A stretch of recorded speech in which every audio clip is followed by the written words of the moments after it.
Hello students, मैं ममता educator आज फिर आपके सामने जो हमने लास्ट क्लास की थी उसी को कंटिन्यू करते हैं, जिसमें हमने इंटरेस्ट ऑन ड्राइंग को कैलकुलेट करने के मेथड सीखे थे। इंटरेस्ट ऑन ड्राइंग को कैलकुलेट करने के कितने मेथड थे? दो मेथड, सिंपल मेथड और प्रोडक्ट मेथड। आई होप आपको वो बहुत अच्छे से समझ में आया होगा। तो उसी को थोड़ा सा और आगे कंटिन्यू करते हैं। तो उसमें क्या था, हम जब इंटरेस्ट ऑन ड्राइंग कैलकुलेट कर रहे थे तो पर्सन कई बार क्या होता है कि डेट अलग अलग होती है, टाइमिंग अलग अलग होती है, मंथ अलग अलग होते हैं। टाइमिंग को तो आप साइड कर दीजिए, डेट और मंथ की बात कर लेते हैं। देखिए डेट, उसने 31 अप्रैल को विड्रॉ किया था, फिर 1 जून को, यानी कि कभी अब लास्ट में विड्रॉ कर रहा है, कभी स्टार्टिंग में। तो उस केस में तो हम मंथ काउंट करते हैं, कितने महीने बनते हैं उसके हिसाब से हम टाइम की जगह वो टाइम पुट कर देते हैं।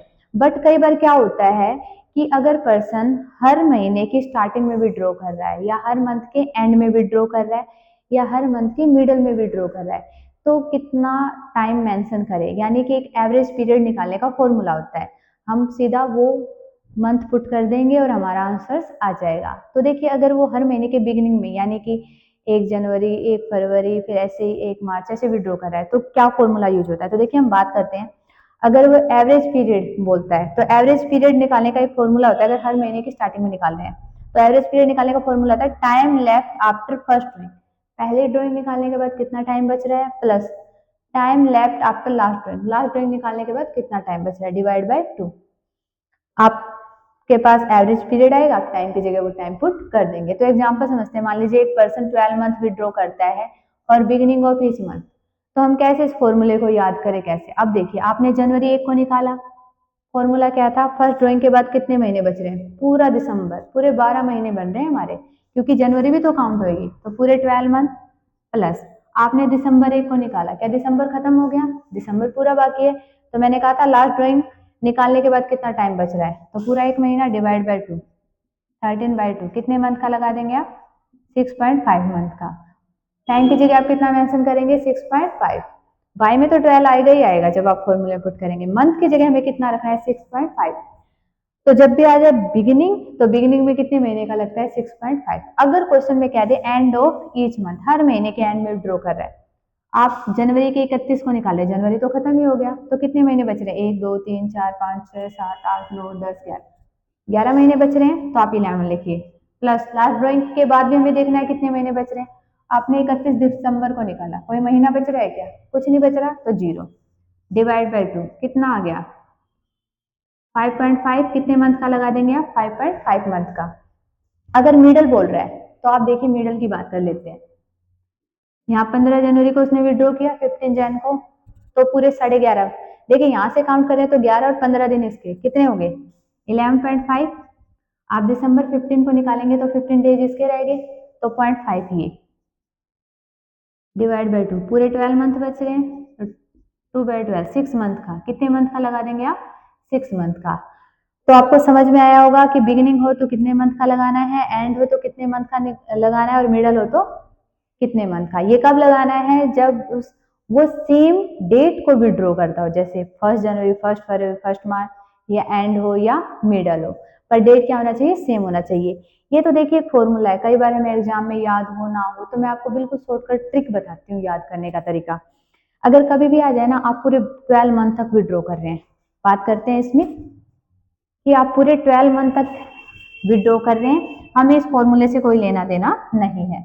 तो आप किस तरीके से कैलकुलेट करेंगे? देखिए अगर आपको क्वेश्चन में कहते हैं ना बिगिनिंग ऑफ ईच मंथ, तो साल में कितने महीने होते हैं? 12 होते हैं। तो आपको एवरेज पीरियड निकालना है ना, आप सिंपल तरीके से निकालो। साल में मंथ कितने होते हैं? 12। बिगिनिंग की बात करें तो 12 में 1 प्लस कर दो, डिवाइड बाई 2, 13/2 कितने मंथ का आ गया? 6.5 का। क्लियर है? एंड बोलता है हर महीने के एंड में, तो साल में कितने मंथ होते हैं? 12। आप 1 माइनस कर दो, कितना आ जाएगा? 11/2, 5.5। और मिडल बोल देना तो जितने भी साल होते हैं उसका हाफ कर दो। जैसे जितने भी साल, सॉरी कह रही हूँ, जितने भी मंथ होते हैं, साल में 12 महीने होते हैं, 12 का हाफ कितना लग जाएगा मिडल के केस में? 6 मंथ का। कितने मंथ का लग जाएगा? 6 मंथ का। ये सबसे शॉर्टकट ट्रिक है हमारा, जो आपको हेल्प करेगा। अब एक और एग्जाम्पल लेते हैं, क्वार्टर। देखिए क्वार्टर के केस में क्या होता है, मान लो आप साल में क्वार्टरली निकाल रहे हो। कैसे निकाल रहे हो? क्वार्टरली। तो 3 3 मंथ का हम बनाते हैं क्वार्टर, तो इसका मैं बड़े तरीके से नहीं करते हैं, शॉर्टकट तरीके लगाते हैं। अगर मैं जनवरी 1 को निकालूं तो आप बताओ कितने महीने बच गए क्वार्टर के केस में? बिगिनिंग है, क्वार्टर का केस है बिगिनिंग, बिगिनिंग है तो आप कितना लगाओगे बच्चे? बिगिनिंग में देखिए, अगर आप जनवरी 1 को निकालो तो पूरे 12 महीने हैं। क्वार्टर में आपको क्या याद रखना है? क्वार्टर तीन तीन का एक बन रहा है, तो 12 में कितना ऐड कर दो? 3 डिवाइड बाई 2, 15/2 कितना लग जाएगा? 7.5। एंड है, एंड की बात कर रहा है क्वार्टर के केस में, तो 12 में से 3 लेस कर दो। कितना लेस कर दो? 12 में से 3 डिवाइड बाई 2 कितना आ गया? 9/2, 4.5 मंथ का। और मिडल बोले तो देखो वही बात फिर से, 12 मंथ होते हैं तो 12 का हाफ कर दो, कितना हो जाएगा? 6 मंथ। समझ में आया? एक और एग्जांपल ले लेते हैं। अगर 6 मंथ का केस है, मतलब वो पर्सन 6 महीने तक ही विड्रॉ करता है। कितने मंथ तक विड्रॉ करता है? 6 मंथ तक ही। तो 6 महीने के हिसाब से हम ड्रॉइंग चार्ज करेंगे। तो देखो, अगर वो बिगिनिंग में विड्रॉ कर रहा है, कब विड्रॉ कर रहा है? बिगिनिंग में, तो बिगिनिंग ऑफ ईच मंथ है, बिगिनिंग ऑफ ईच मंथ है, तो आपको करना क्या है? या इसको हम यहाँ पे फर्स्ट डे लिख लेते हैं, first day of each month.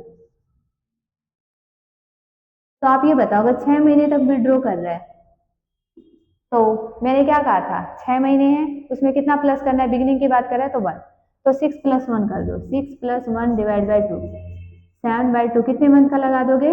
3.5। And है, किसकी बात कर रहे हैं? एंड की। तो एंड में आप बताओ कितने होते हैं? एंड में वही 6 महीने की बात कर रहा है, तो एंड में मैंने लेस करना बताया है। 6 में से कितना माइनस कर दोगे? 1, तो कितने मंथ का लग जाएगा? 2.5। अगर मिडल है तो 6 मंथ का क्या कर देना है हमें? Half, 3 month. क्लियर है? देखिए कुछ नहीं करना, बिल्कुल सिंपल कंसेप्ट है। 12 मंथ का केस है, मतलब पूरे 12 महीने तक हम विड्रॉ कर रहे हैं। बिगिनिंग बोलता है तो 12 में 1 प्लस करो डिवाइड बाई 2, एंड बोल रहा है तो 12 में से 1 माइनस कर दो, और मिडल बोल रहा है तो 12 का हाफ। अगर क्वार्टर का केस है, पूरे 12 महीने, साल में 4 क्वार्टर होते हैं, तो 3-3 मंथ का एक क्वार्टर होता है, तो आपको 12 में 3 प्लस करना है डिवाइड बाई 2। एंड बोल रहा है तो 12 में से 3 माइनस कर दो डिवाइड बाई 2, और मिडल बोल रहा था फिर से 12 का हाफ। क्लियर है? उसी तरह अगर 6 मंथ तक ही विड्रॉ कर रहा है वो पर्सन, 6, बिगिनिंग है तो 6 में 1 प्लस कर दो डिवाइड बाई 2, एंड है तो 6 में से 1 माइनस कर दो डिवाइड बाई 2, और मिडल बोले तो 6 का हाफ। अगर आपको ये समझ में आ गया है तो मुझे कमेंट में 9 मंथ के केस में बिगिनिंग का, एंड का और किसका? मिडल का बताएं। Thank you so much.